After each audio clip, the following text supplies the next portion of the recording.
اس سے پہلے جتنے بھی احتجاج ہوتے رہے ہیں یا بے شمار کلیشز ہوتے رہے ہیں یہاں پہ پارٹیوں میں، ہم نے دیکھا کہ ایسا نہیں ہے کہ حکومت نے یہ پہلی دفعہ آپریشن کیا ہے، حکومت تو ہر دفعہ آپریشن کرتی ہے. مطلب بہت کم احتجاج ایسے ہوتے ہیں جو کسی منطقی نتیجے پہ پہنچتے ہیں اور اس کے بعد وہ پرامن طور پر ڈسپرس ہو جاتے ہیں. اکثر تو یہاں پہ یہی ہوا ہے، چاہے وہ تحریک نجات نون لیگ کی تھی، اس سے پہلے بے نظیر بھٹو نے لانگ مارچ کیے تھے، جماعت اسلامی کے دھرنے ہوئے، یا قریب ترین وہ جو وکلا کی تحریک تھی، وکلا کی تحریک رہی ہے، ٹی ایل پی کی بہت بڑی جو ہے نا اس کے اوپر رہی ہے، عمران خان کی گورنمنٹ میں ہوئے ہیں، یہ سارا کچھ ہوتا رہا. تو ہم نے دیکھا کہ جب جو ہوتی ہے آپریشن کرتے ہیں تو اسی طرح ہوتا ہے کہ وہاں آپ نہیں ٹک سکتے. یہ بات طے شدہ ہے کہ حکومت کے پاس اتنے وسائل ہیں کہ بھائی ہمارے 6 لاکھ 8 لاکھ فوج ہے. پولیس کو اگر آپ کریں پنجاب کی اور جو ہے نا مطلب جو ان کے اختیار میں ہیں کہ آزاد کشمیر کی اور اس کی، تو 2-2.5 لاکھ تو یہ بن جائیں گے. تو آپ کتنے مطلب آپ کے پاس تو نہیں ہے لوگ، آپ 20,000 50,000 لوگ لے کے آئیں گے میکسیمم. تو اس کے سامنے آپ نہیں ٹک. پھر ان کے پاس وسائل ہیں، ان کے پاس کمیونیکیشن ہے، ان کے وہ موبائل بند کر لیں گے تو وائرلیس کے اوپر جو ہے نا آپس میں کمیونیکیٹ کرتے رہیں گے. ان کے پاس شیلنگ ہے، ان کے پاس ربر بولٹس ہیں، ان کے پاس اور 500 طرح کی چیزیں ہیں کہ جس سے وہ اینٹی رائٹس جو ہے نا وہ موومنٹ وہ کر سکتے ہیں. تو یہ ہمیشہ سے کرتی ہے. لیکن اس کے بعد ہوتا کیا ہے کہ جب بھی حکومت خالی کرواتی ہے تو لوگ ٹولیوں کی صورت میں بڑھ جاتے ہیں اور مزاحمت جو ہے نا وہ ایک جگہ سے منتشر ہو کے مختلف جگہوں پہ پھیل جاتی ہے. تو جو لا انفورسمنٹ ایجنسیز ہیں ان کے لیے مشکل ہو جاتا ہے اتنی جگہوں کے اوپر اسٹریچ کرنا. وہ پھیلتی ہے، پھر لوگ ان کے گھیرے میں آتے ہیں. 10 بندے یہاں پہ ہیں، ان کے اوپر 20 پولیس والے آئے، وہ بھاگ گئے، 2 ادھر بھاگے، 2 ادھر، کہیں اکیلا ہو گیا پولیس والا، وہ پکڑا گیا، وہ انہوں نے مارا کسی کو. پھر اتنے بڑی تعداد میں جب آپ کے پھیل جاتے ہیں تو پولیس ایک جگہ پہ رک جاتی ہے، پھر وہ زیادہ دور تک نہیں جاتے چونکہ انہیں اپنا خطرہ ہوتا ہے. تو پھر اس طریقے سے یہ مزاحمت پھیل جاتی ہے. پھر دوبارہ سے ریاست جو ہے نا ان کے ساتھ انگیج ہوتی ہے، لیڈرشپ کے ساتھ، کہ جی روکیں اس چیز کو، یہ جو پھیل گئی ہے اس کے اوپر. اور پھر اس کے بعد دوبارہ سے جو ہے نا وہ ہوتا ہے، پھر لیڈرشپ کسی جگہ پہ سامنے آتی ہے، وہ لوگوں کو ایک جگہ اکٹھا کرتی ہے، پھر وہ دوبارہ ریاست پیچھے ہٹ جاتی ہے، پھر آپس میں کچھ چیزیں طے ہوتی ہیں، پھر وہ بیٹھ جاتے ہیں. یہی تو یہ ساری چیزیں ہم نے ہوتی دیکھی ہیں یہاں پہ.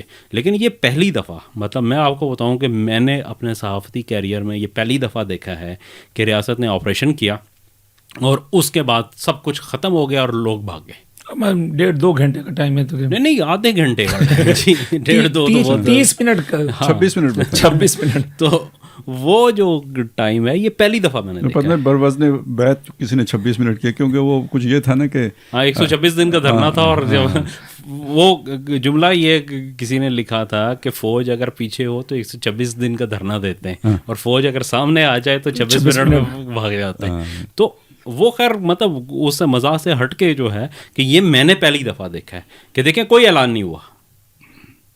یہاں پہ جانے کے بعد ان کے کہا گیا کہ ہم نے جو دھرنا تھا یا جو تحریک تھی اس کو منسوخ کر دیا ہے. ایک کسی جو ہے نا ان کی اس میں آئی قیادت بتا دے، آگے لاہ عمل بتا دے. میں وہی کہہ رہا ہوں. اور پھر دوسرے دن کوئی 2 بجے کے قریب علی امین گنڈا پور صاحب پریس کانفرنس کرتے ہیں مانسیرا میں اور وہ کہتے ہیں کہ ہمارا دھرنا جاری ہے. اس کو صرف کال آف عمران خان صاحب کر سکیں گے اور وہ ابھی تک جاری ہے اور یہ تحریک اسی وقت تک رہے گی. یہ اس والی بات ہو گئی نا خاور مانکا والی، کو بدستور میری بیوی. تو مطلب اس میں ہے ہی نہیں کہ بھائی آپ کے پاس نہ کوئی لاہ عمل تھا، نہ آپ اس کو ایگزیکیوٹ کر پائیں. اور پھر تیسری جو سب سے امپورٹنٹ چیز ہے کہ ان کی پوری لیڈرشپ کہاں تھی. آپ دیکھیں کہ آپ کو کوئی تیسرا بندہ، ایک علی امین گنڈا پور اور ایک بشرا بی بی جو وہاں سے چلتے ہوئے آئے تھے، جس کو کہ کارکنوں نے گھیرا ہوا تھا جو وہ نکلنے نہیں دے رہے تھے انہیں، حتیٰ کہ واش روم جانے کے لیے بھی جو ہے نا انہیں وہ کرنا رہے. ان کے علاوہ باقی قیادت کہاں تھی؟ اس ڈی چوک میں کوئی نظر نہیں آیا. کسی نے ایک سبق اس میں یہ بھی ہے مہتاب بھائی، دیکھیں کہ جب آپ ایک منظم اور ایک کلیئرٹی سوچ میں جس کی کلیئرٹی ہو وہ لوگ لے کے نہیں آتے تو پھر لیڈرشپ ہاسٹیجز ہوتی ہے. اسی طرح ایسے ہی ہے. یہ ہم نے پہلے بھی دیکھا ہے کہ لیڈرشپ کے بس میں پھر فیصلہ کرنا نہیں دیتا. یہ آلموسٹ تقریباً لال مسجد میں بھی یہی ہوا تھا کہ وہ بھی لیڈرشپ کے بس میں کچھ نہیں رہا تھا. وہ جو ساتھی تھے ان کی ماننی پڑتی ہے. صوفی محمد صاحب کے ساتھ صوفی محمد صاحب کے ساتھ وہ کہتا مولوی بک گیا. وہ پہلے کی بات ہے. یعنی یہ تو جو آپریشن ہوا تھا یہ تو بعد میں ہوا تھا. پہلے اصل میں جب انہوں نے وہ پرامن تحریک چلائی تھی نا, تو اس کے نتیجے میں مذاکرات ہوئے تھے. حکومت نے جھوٹا وعدہ ان سے کر لیا تھا کہ جی ہم سوات میں شریعت نافذ کر دیں گے. تو میرا خیال یہ نواز شریف صاحب کے دور کی بات ہے. تو جب معاہدہ ہو گیا نا, پیپلز پارٹی کا شاید مجھے صحیح یاد نہیں, تو جب معاہدہ ہو گیا تو جو لوگ ان کے ساتھ آئے ہوئے تھے انہوں نے کہا جی یہ مولوی بک گیا, ایسے ہی سودا ہو گیا. تو یہ مسئلہ رہتا ہے لیڈرشپ کے ساتھ. تو اس لیے لوگوں کو جذباتی نہیں بنا کے لانا چاہیے. پھر آپ وہ ان کے ایک دفعہ جذبات آپ نے بنا دیے, اب آپ کی عقل پھر نہیں کام کرے گی, پھر انہیں کی جذبات کے رو میں بہنا پڑے گا. خالد صاحب آپ نے کہا, مجھے ایک اور یاد آیا کہ یہ جو اپنا ہندوستان چھوڑ دو کی تحریک جو شروع کی تھی کانگریس نے, تو وہ نہرو لکھتے ہیں یہی بات اس نے کہ لوگ اتنے زیادہ جذباتی ہو گئے کہ ان کے اوپر کنٹرول کرنا ممکن نہیں رہا. تو اس نے لکھا ہے کہ میں نے خود صابری قیادت کو کہا کہ آپ ایسا کریں گرفتاریاں پیش کر کے جیل چلے جائیں تاکہ آپ کے اوپر بلیم نہ آئے, آپ پروٹیکٹ ہو جائیں. اب جو کچھ اس کے بعد ہوگا تو اس کا سارا وبال جو ہے نا وہ قیادت کے اوپر آئے گا. تو آپ آرام سے گرفتاری دیں اور جیل پہنچ جائیں تاکہ ہم کہیں کہ ہمیں جب گرفتار کر لیا تو اس کے بعد جو ہے نا ختم ہو گیا. جب ریاست ہوتی ہے, کوئی لیڈر وائلنٹ کو افورڈ نہیں کر سکتا. ٹھیک ہے نا, یہ ہماری ریاست نے تو لاڈلے پالے ہوئے ہیں. اصل میں یہاں جتنے بھی احتجاج ہوئے نا اکثر و بیشتر وہ اسپانسرڈ تھے اسٹیبلشمنٹ کے. انہیں بے نظیر کو گرانا ہے احتجاج کرا دو, نواز شریف کو گرانا ہے 10 بندوں کا احتجاج کرا, اس سے ہماری عادتیں خراب ہو گئی ہیں.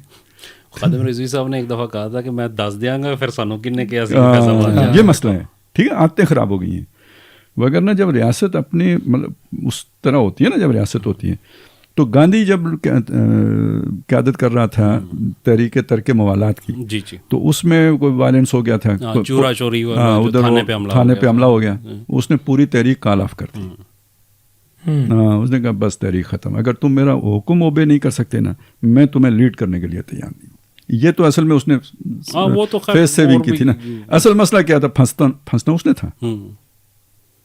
ابھی بھی ہمارے ملک کے قانون میں بھی ہے, جو سڑکوں پہ لے کے آئے گا جواب دہ وہ ہوگا. قانون اس پر عمل کون کرے؟ تو خالد صاحب ہمارے ریاست کو جھوٹے پرچے بنانے سے فرصت نہیں ہوتی. مطلب وہ کوئی سمجھ نہیں آتی کہ کیا اسٹوپڈیٹی ہے یہاں پہ کہ جو سیدھا کام ہے وہ چھوڑ کے الٹا کام کرے.